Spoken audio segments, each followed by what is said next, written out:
You ever have one of those gut feelings? You know, that powerful intuition where you are just absolutely sure you're right? We tend to celebrate that stuff, right? We see it as a sign of deep experience.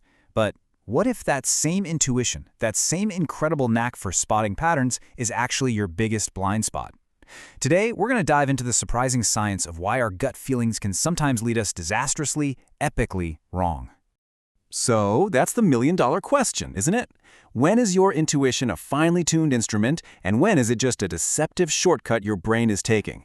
To figure that out, let's jump into a really high-stakes story from the world of finance. Okay, picture this. It's June 1990. The food giant ConAgra announces they're making a massive deal to buy up Beatrice Company's food business. We're talking huge brands here, like Peter Pan peanut butter and Orville Redenbacher popcorn. This was a huge move. But there was a massive catch. The way the deal was structured, ConAgra had to add $2.4 billion to their books under this weird accounting thing called goodwill. What that meant, in simple terms, is that on paper, their profits would look lower for the next 40 years. To most people, this looked like a terrible move that was just going to crush their bottom line. So you've got this junior analyst who dives in, crunches all the numbers, the cash flows, the strategy, and he comes to the conclusion that, hey, this deal is actually brilliant. It's going to create a ton of value. But his boss, a seasoned Wall Street veteran, he just looks at the situation and his gut just screams, danger. He thinks, I've seen this pattern before. Big, messy acquisitions like this always spell disaster for a stock. So, the veteran trusts his decades of experience. He gets on the firm's big morning call, and he downgrades the stock, telling everyone to sell to get away from it. And what do you think happens? The market does the exact opposite. ConAgra's stock jumps 4% on a day when the rest of the market was actually down. The veteran's powerful gut feeling, his pattern recognition, was dead wrong. So, why? Why did all that experience lead him so far astray? And that really stunning failure brings us to our first big idea, a pattern of failure. We're going to unpack exactly why that seasoned analyst made such a huge mistake, and what it tells us about the crucial difference between just having experience and having true expertise. So first, let's just be clear on what we're talking about. Pattern recognition. It's pretty simple. It's just our brain's ability to say, hey, I've seen this movie before, and I know how it ends. It's really the engine that runs what we call intuition. And this right here, this brings us to one of the most important distinctions you can make. See that veteran analyst? He had experience. He'd been there, done that a million times. But what he lacked was expertise, which means having a predictive model in your head that actually, works. And believe me, those two things are absolutely not the same. The Nobel Prize winner Herbert Simon, he just hit the nail on the head. He said our intuition, it's not some mystical sixth sense. It is nothing more and nothing less than recognition.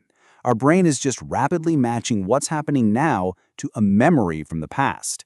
The problem is it can easily grab the wrong memory or latch on to a totally superficial detail. So where does this kind of recognition actually work?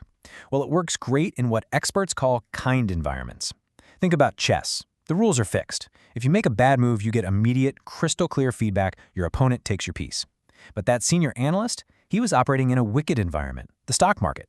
The rules are always changing. Cause and effect are totally murky, and the feedback you get can be completely misleading. And you can see this difference so starkly when you break it down like this. On one side, in that good performance column, you have stable, predictable situations where feedback is clear. But over on the other side, that's where things get messy. You've got dynamic, chaotic systems where even the so-called experts can't agree on what's important. And that analyst's world, and honestly a lot of our world, falls squarely in that second column. Okay, so we know our intuition can fail us in these wicked environments. But why is our brain so obsessed with finding patterns in the first place, even when they aren't real? Well, it all comes down to the brain's deceptive little shortcuts. Let me ask you a question. Imagine a simple game. There are two buttons. One button gives you a reward 80% of the time you press it. The other one only pays out 20% of the time. Now, to get the most rewards possible, who do you think would be better at this game? A pigeon or you? Well, the strategies could not be more different. Pigeons, they're not trying to be clever. They quickly figure out which button is the good one, and then they just peck that same button over and over and over again. They maximize their reward. But adult humans, oh no, we're way too smart for that. We try to outguess the system. We frequency match, trying to predict the random sequence, because we're convinced there has to be some kind of hidden pattern in there.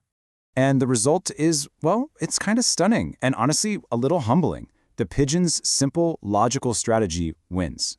By a lot. It gets a way higher payoff. We humans, with our big, sophisticated, pattern-seeking brains, actually do worse, because we just cannot resist the urge to find a story, a narrative, in what is basically just random noise.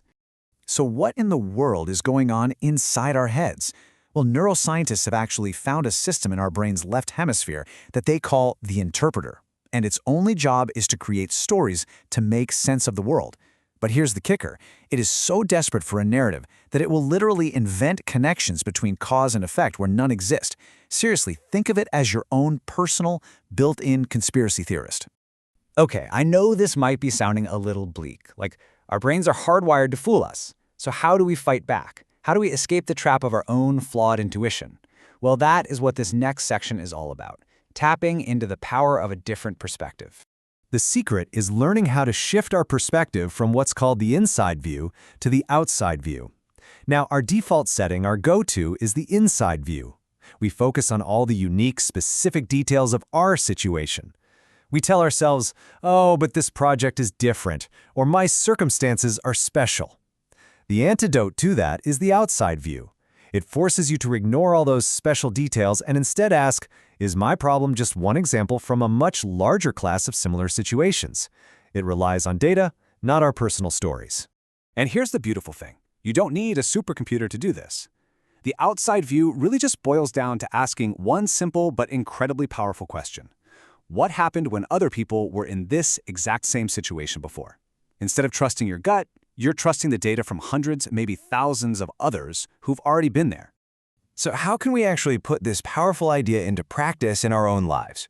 Let's build a practical, hands-on toolkit that you can use to start turning your raw experience into genuine predictive expertise. It's really just a simple three-step process. First, you have to identify the right reference class.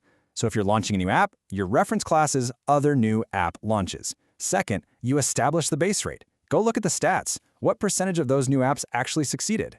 And third, and this is the most important part, you have to use that statistical reality, that base rate, as the starting point for your own prediction.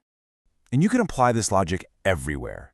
Instead of just guessing a company's future growth, look at the historical base rates for companies of that size in that industry.